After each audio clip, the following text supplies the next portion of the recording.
Today, we're looking at the next frontier of tech, the Metaverse. And it's not just for gaming, it's also for business. Julia Borston is here with the latest from augmented reality company Magic Leap and an interview with their CEO. Julia? Thank you, Kelly. Well, Magic Leap is working to advance the next frontier of augmented reality, and not with games like Facebook's Oculus, but in the business space. The company pivoted in 2018 after its $2,300 consumer headset flopped. The once secretive company that had raised $3.5 billion failed its investors, who wrote down their stakes by an average of 94%. But last September, Peggy Johnson, former EVP of Business Development at Microsoft, she joined Magic Leap as CEO and pivoted the company to focus on the enterprise and those customers. Today on CNBC, the company is announcing it has raised $500 million at a roughly $2 billion valuation, and it's also unveiling the Magic Leap 2, which it says is the smallest and lightest device that is built for the enterprise. There it is. Take a look at it. Now, it is designed to be worn all day by everyone from surgeons to industrial workers to those in the defense sector for tactical training. The headset also has a unique feature. It's able to dim the real-world background to make it easier to see augmented reality elements in the foreground. Joining us now to discuss today's news is Magic Leap CEO Peggy Johnson. Peggy, thanks for talking to us today. Explain to us what makes this new headset so different and why you're focusing specifically on this enterprise market. Well, thanks, Julia. Thanks so much for having me back. It's been quite a year for Magic Leap. We've had some great commercial traction with the markets you mentioned: healthcare, defense, manufacturing. We've also developed several technology partnerships over the past year with Google, VMware, AMD, and PTC. And the product itself, we are so excited about the upcoming launch of Magic Leap 2. The feature you mentioned, segmented dimming, is going to be very, very important, particularly for folks like surgeons in very brightly lit operating rooms. You can still, in that environment, show digital content. We've doubled the field of view. That's sort of the canvas that you have in front of your eyes to put digital content in front of. We've really improved image quality, color fidelity, text legibility. But maybe most importantly for many enterprise users is we reduced size and weight. It truly is an all-day, everyday wearing device.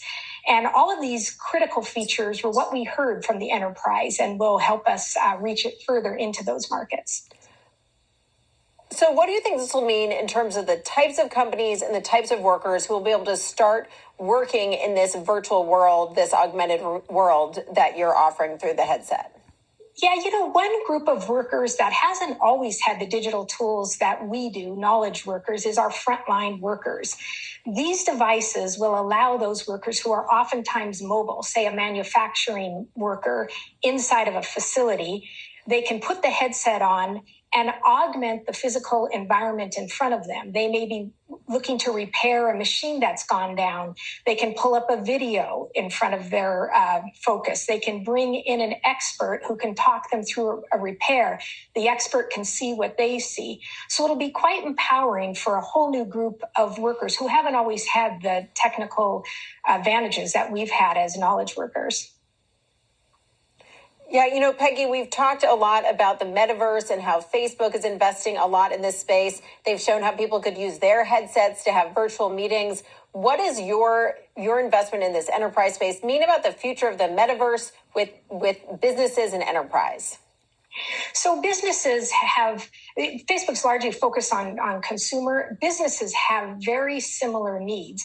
What the metaverse will do is it'll map the 3D world for you. So if you go into that manufacturing facility and you've placed some digital content on a piece of machinery, the next day you walk in, that digital content will still be there. So you're growing a metaverse of virtual content inside of our physical world. Enterprises have the exact same needs as consumers to have that kind of environment within to work. You're competing in this space, particularly with different sectors such as the defense industry, with Microsoft and others. What's going to enable you to compete against some of these big, deep-pocketed rivals?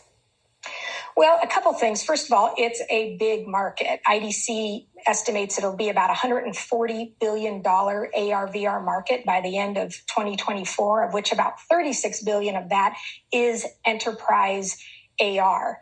We're also a partnering company. We make great tech, but we are going to rely on our partners to help us. They have their own go-to-market channels that we can leverage.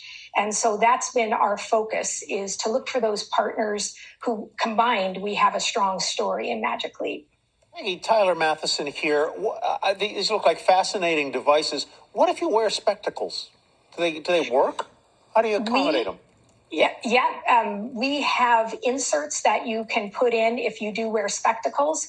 And what that does is it keeps that headset very close to your eyes, which is very important to have the right focus. And so the inserts just slip right in and off you go. So we've accommodated for that.